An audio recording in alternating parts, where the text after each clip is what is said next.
اپنی باتوں میں تو بہت سارے لوگ اپنے آپ کو سمجھتے ہیں کہ وہ ریولوشنری ہے، لیکن پریکٹیکلی ہوتے نہیں ہیں۔ تو جتنا آپ نے، یعنی میں نے جیسے عرض کیا، آپ کہتے ہیں یار یہاں پہ لاہور میں رکشے والے بڑا شور کرتے ہیں، میں ادھر تبدیل، تو آپ دیکھیں گے یہ مطلب مکھیوں کا ایک کیا ہے، بی ہائیو کہتے ہیں اس کو۔ بہت قدردان ہوں ان تمام افراد کا، وہ ہر طریقے سے بیدار کرنا چاہتے۔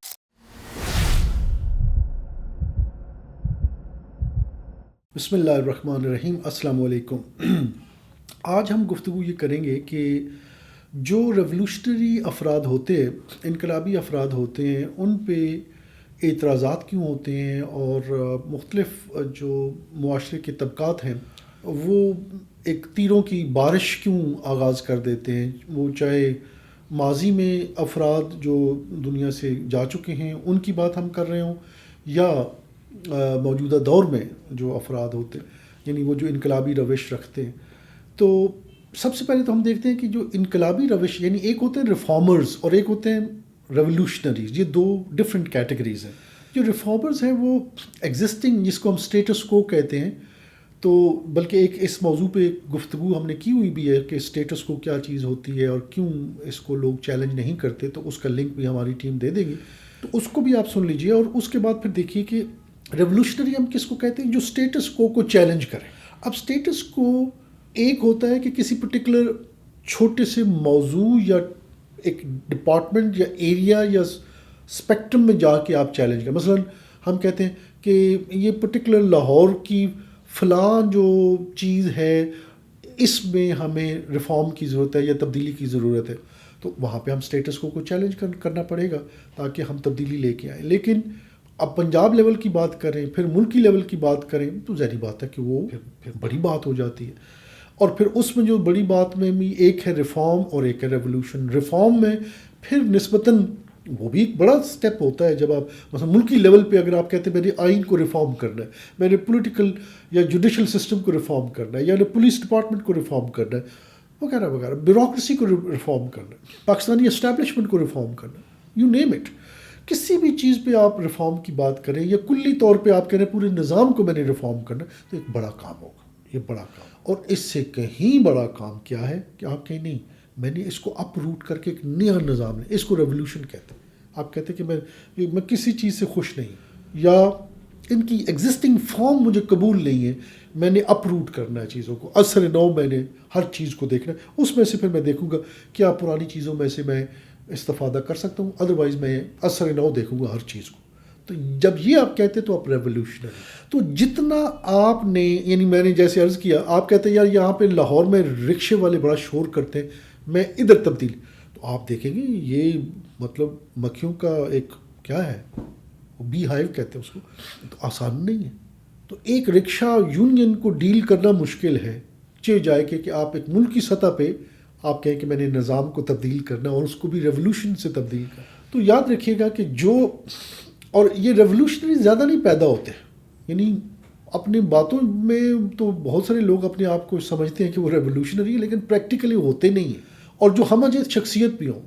مطلب کچھ ریولوشنریز ہوتے ہیں کہ جو ریولوشن کے ساتھی ہوتے ہیں، جیسے مثلا فیض احمد فیض تھے، حبیب جالب تھے، اس طرح سے، یا حتیٰ ایون علامہ اقبال کو دیکھیں، آلدو ڈفرینٹ یہ پرسنالٹیز ہیں اور ڈفرینٹ جو ریولوشن کی شناخت رکھتی ہیں، لیکن بہرحال اب ابھی ہم براڈ بات کر رہے ہیں۔ تو اس میں ایک ہے کہ آپ شاعری کے ذریعے، نثر کے ذریعے آپ بات کرتے ہیں ریفارم کی یا ریولوشن کی، تو ان کو بھی چیلنج کا سامنا کرنا پڑتا ہے from the forces of the status quo. جو موجودہ جو قوتیں ہوتی ہیں وہ ریئیکٹ کرتی ہیں، کیونکہ وہ کہتے ہیں کہ بھائی کیوں آپ ہمارے سسٹم کو کیوں چیلنج کر رہے ہیں، کیا مسئلہ ہو گیا۔ اور جو ریولوشنری ہے اور ہمجیت ہے، اس کو سب سے زیادہ اس کو سامنا کرنا پڑتا ہے۔ تو اب یاد رکھیے گا کہ جب ہم استاد محترم کی شخصیت کے حوالے سے بات کریں، مثلا ان سے پہلے مولانا مودودی پہ بہت سارے اہل سنت، حالانکہ وہ خود تھے تو اہل سنت سے،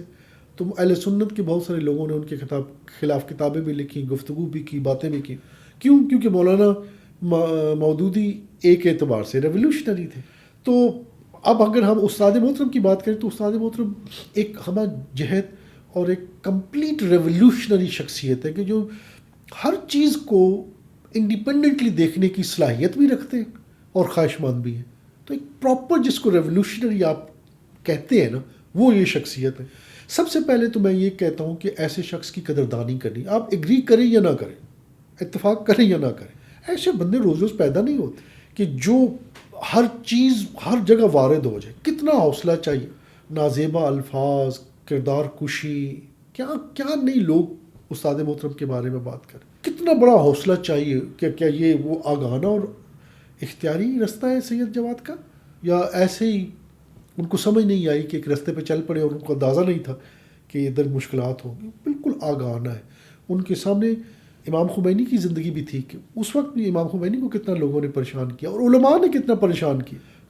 تو انہوں نے جو اختیار کیا ہے بالکل آگاہانہ. اب ہمیں کیا، ہمیں دیکھنا ہے، یعنی میں یہ جو گفتگو کر رہا ہوں یہ طلاب سے، عوام سے جو پریشان ہو جاتے ہیں کہ کیا وجہ ہے، کیوں اتنے اختلافات ہو رہے ہیں، کیوں اتنے اعتراضات ہو رہے ہیں، یا آغا صاحب کیوں ہر میدان میں وارد ہو جاتے ہیں. یعنی جو مخلص ہیں وہ بھی پریشان ہو جاتے ہیں کہ آغا صاحب ہر میدان میں کیوں وارد ہو رہے ہیں.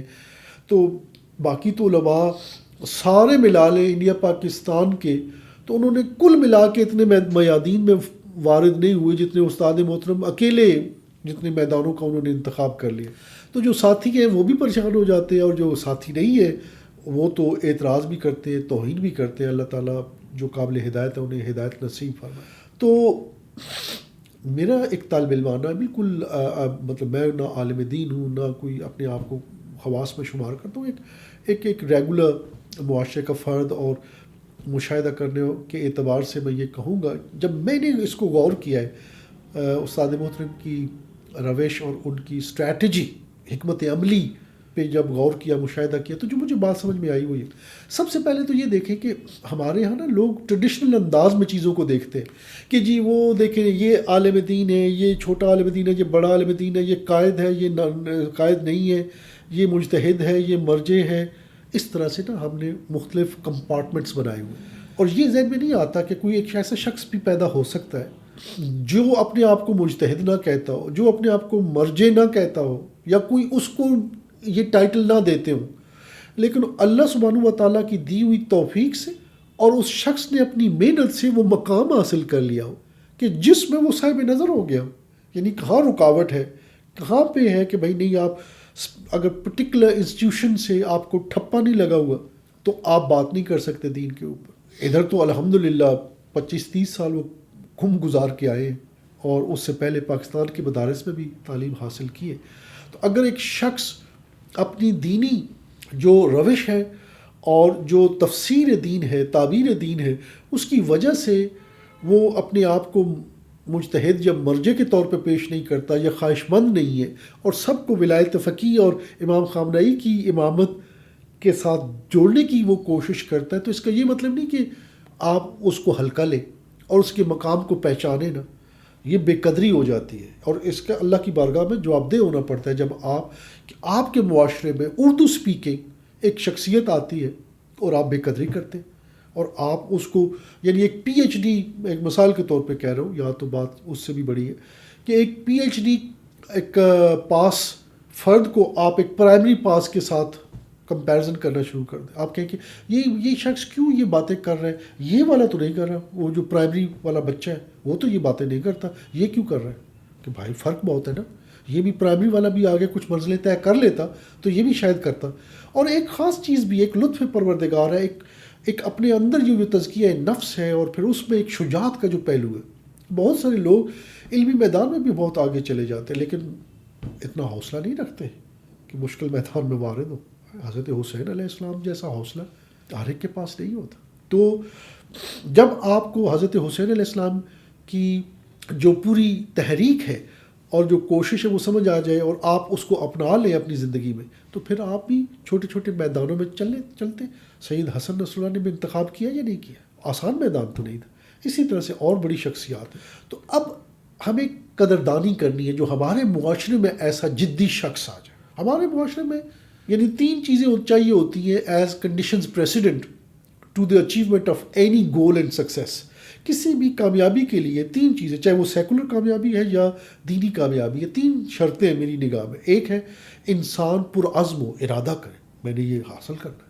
نمبر 2 جدی ہو، وہ پرسسٹنس دکھائے، ایسا نہ ہو کہ تھوڑے سے چیلنجز آئے اور گھبرا جائے، لگا رہے. اور تیسرا یہ ہے منظم ہو، اپنے ٹائم مینجمنٹ جانتا ہو، ایلوکیشن، اپنی ذمہ داریوں کو کیسے میں نے نبھانا ہے اس کو کرنا جانتا ہوں. ایک بار جیسے میرے پاس ایک صاحب آئے تو انہوں نے کہا کہ میں تو دینی بڑی خدمت کرنا چاہتا ہوں لیکن میری وائف میرا ساتھ نہیں دیتی، یا گھر کی جو ذمہ داریاں ہیں وہ رستے کی رکاوٹ ہے. تو بھائی تو یہ تو ہے، تو اللہ تعالیٰ نے یہ تھوڑی کہا ہے کہ بھائی بیوی بچوں کو چھوڑ کے دین کی خدمت کرو. تو اب یہ آپ نے خود ہی، یعنی اگر آپ پرعزم ہیں، واقعی آپ چاہتے ہیں کہ آپ دین کی خدمت کرنا چاہتے ہیں، پرعزم بنیے، جدی بنے، منظم کریں اپنے ٹائم کو، خاندان کی ذمہ داریوں کو پورا کر کے آگے بڑھیں.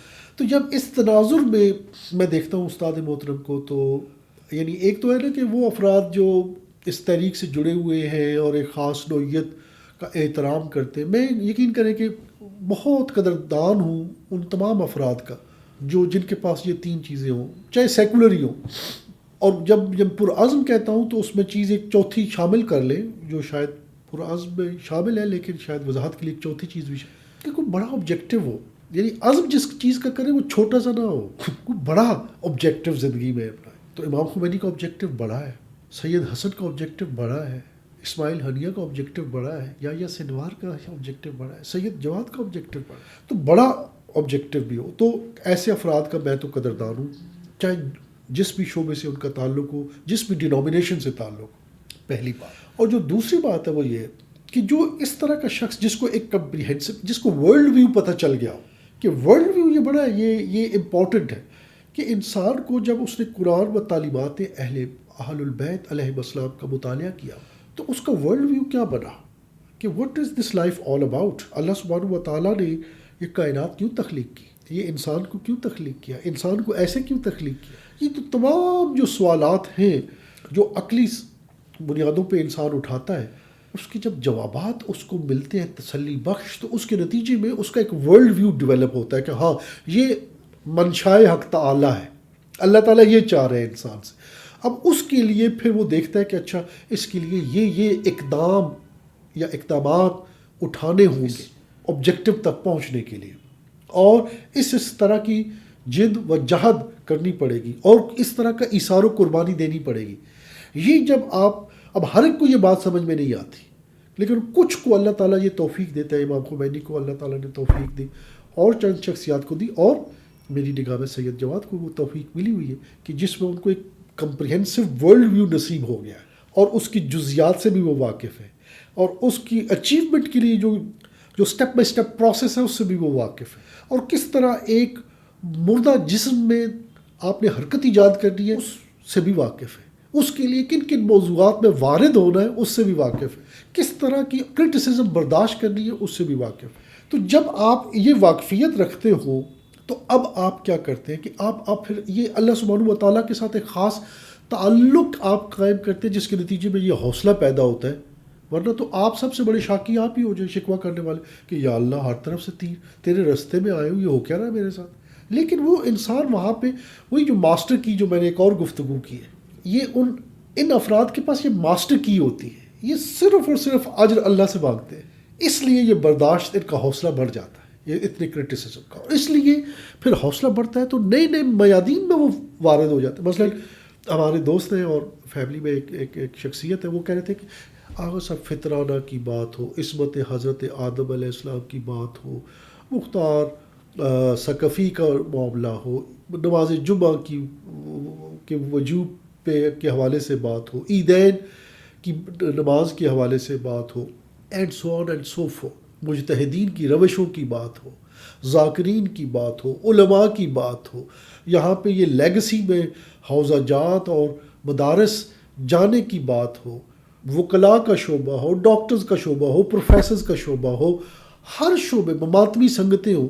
آغا صاحب تو ہر ایک پہ ہی تنقید کرتے، تو کیوں ایسا کرتے ہیں کہ آغا صاحب ہر ایک پہ تنقید کر کے یا ایک نیا موضوع اٹھا کے جو معاشرے میں موضوع نہیں اٹھا ہوتا اس کو اٹھا کے کیوں کرٹیسزم کو گلے لگاتے ہیں. ایک بندے نے سوال کیا تو میں نے کہا اچھا سوال ہے، جواب یہ ہے آگاہانہ کر رہے ہیں، میری ہم نگاہ میں آگاہانہ اور شعوری طور پر کر رہے ہیں. وہ ہر طریقے سے بیدار کرنا چاہ رہے ہیں، اور میں یہ بھی کہتا ہوں کہ وہ 3-4 نسلوں کا کام ایک ہی نسل میں کرنا چاہ رہے ہیں. یعنی یہ جو دیکھیں، کنسٹرکشن ہمیشہ مشکل کام ہے، ڈسٹرکشن آسان ہے.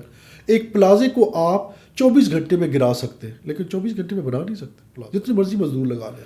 کنسٹرکشن تکلیف دہ، اور سب سے بڑی کنسٹرکشن ہیومن سوسائٹی کی کنسٹرکشن. چلو ادھر تو وہ کہتے ہیں مسجد تو بنا دی شب بھر میں ہی ماں کی ہرا، تو ممکن ہے پلازا بھی کوئی زور لگا کے آپ ایک دن میں، لیکن ہیومن سوسائٹی کی کنسٹرکشن آپ نہیں کر سکیں گے اوور نائٹ. ڈسٹرکشن البتہ جلدی ہو جاتی. تو سید جواد استاد محترم کر رہے ہیں کہ وہ 3-4 نسلوں کا کام وہ ایک نسل سے کروانا چاہ رہے ہیں اپنی لیڈرشپ. اس لیے انہوں نے بہت سارے میادین میں قدم اپنے ڈال دیے، یعنی داخل ہو گئے، وارد ہو گئے. ایون سمپل ایک تبلیغ دین ایک مکمل ذمہ داری ہے. ایک ادارہ چلانا، ایک مدرسہ کھولنا اور اس کو چلانا ایک مکمل ذمہ داری ہے. ایک ہاسپٹل چلانا اور بنانا ایک ذمہ داری ہے. ایک لائبریری ایک ذمہ داری ہے. ایک بڑی مسجد ایک پوری ذمہ داری ہے. ایک ووکیشنل انسٹیٹیوٹ ایک ذمہ داری ہے. آپ دیکھ لیں، یو نیم اٹ، ایک ایک چیز وہ مکمل، یعنی زندگی میں پوری ڈیڈیکیشن کے ساتھ وہ ایک کام کرنا ہی کافی ہو جائے گا بہت سارے لوگوں کے لیے کہ اگر میں ایک یہ کام کر لوں. انہوں نے 50 چیزوں میں ہاتھ ڈالا ہوا ہے. اور ظاہری بات ہے ہیومن لمیٹیشنز بھی ہیں، تو وہاں پہ یس ممکن ہے کوئی ایڈمنسٹریشن کی کمزوریاں ہو اور غلط فیصلے ہو، دیٹس پاسبل. نہ فیصلے غلط ہو نہ غلطیاں ہوں تو میں حیران ہوں گا کہ یار یہ ممکن کیسے ہیومنلی کہ اتنا بندہ 50 چیزوں میں وارد ہوا ہو اور غلطیاں نہیں کر رہا، رائٹ. وہ نہ غلطیاں ہوں تو میں حیران ہوں گا. اتنی جگہوں پہ انسان وارد ہو تو غلطیاں بھی ہوں گی. لیکن گلوبل پکچر، اور ایک بڑی خوبصورت آغا صاحب نے بات کی جو میں نے اپنی زندگی میں بھی یعنی اس کو اپنے طریقے سے ایک ہمبل سے طریقے سے اپنایا ہوا، وہ یہ کہ جو اعتراض کرتے ہیں نا آغا صاحب کے اسپیشلی ایڈمنسٹریشن کے حوالے سے، تو میں کہتا ہوں یار آپ ایسا کرو، آپ بھی نا اسی طرح کے مختلف پروجیکٹس لانچ کرو اور آغا صاحب سے بہتر کرو. کوئی رکاوٹ ہے؟ آپ کو جتنی کمزوریاں کوتاہیاں نظر آ رہی ہیں نا، میں قبول کرنے کے لیے تیار ہوں کہ یہ بھی آغا صاحب کی غلطی ہے. یہ ابھی خیر ہم وہ فکری بحث سے ذرا ایڈمنسٹریشن پہ آ گئے، لیکن چلیں اس کو بھی ذکر، کیونکہ اس کا بھی لوگ اظہار کرتے ہیں تو اس کو میں بتا دوں. تو میں کہتا ہوں کہ اچھا ٹھیک، فرض کر لیا کہ یہ آغا صاحب نے 100 قدم اٹھائے، ان میں سے 30-40 غلط فیصلے ہو گئے. آپ بھی کیجئے نا اس طرح کا تشیع کے لیے، مسلمانوں کے لیے آپ بھی قدم اٹھائیے. آپ پھر یہ غلطیاں نہ کرنا، کیونکہ انسان دونوں طریقوں سے سیکھ سکتا ہے. ایک ہے کہ مجھے ایسا مربی ملے جو مجھے انیبل کرے کہ میں صحیح فیصلے کروں، اور دوسرا ہے مجھے ایسا مربی نہیں ملا تو اب میں کیا کروں، میں اس کو بھی تو آبزرو کروں جو اچھا مربی نہیں ہے کہ یار یہ کون کون سی غلطیاں کر رہا ہے، میں ایسی غلطیاں نہیں کروں گا، کر لینا ہے. تو یہ خیر ایک علیحدہ. اب واپس آتے ہیں ان کے افکار اور ان کے نظریات اور جو روش انہوں نے اپنائی ہوئی ہے اس کو پروپوگیٹ کرنے کی، تبلیغ کرنے کی. تو یہ تمام میادین، ایک تو یہ ہے کہ وہ صاحب رائے ہیں تو لوگ اس کو سمجھ نہیں پا رہے، یا اگر سمجھتے ہیں تو ہضم نہیں کر پا رہے کہ ہے بغیر بتائے آپ کیسے بن سکتے ہیں صاحب رائے، ہماری تو اجازت آپ نے لی نہیں. تو یہی مولانا مودودی سے بھی کہا جاتا تھا، یہی علامہ اقبال سے بھی کہا جاتا تھا کہ یار آپ اس طرح سے علماء کے میدان میں اتنے کھلا وارد ہو کے یہ باتیں کیوں کرتے ہیں. بھائی ایک بندہ صاحب رائے، آپ وہ دلیل کے ساتھ بات کر رہے ہیں، عقلی و نقلی، آپ اس کے مقابلے میں دلیل لے آئیے.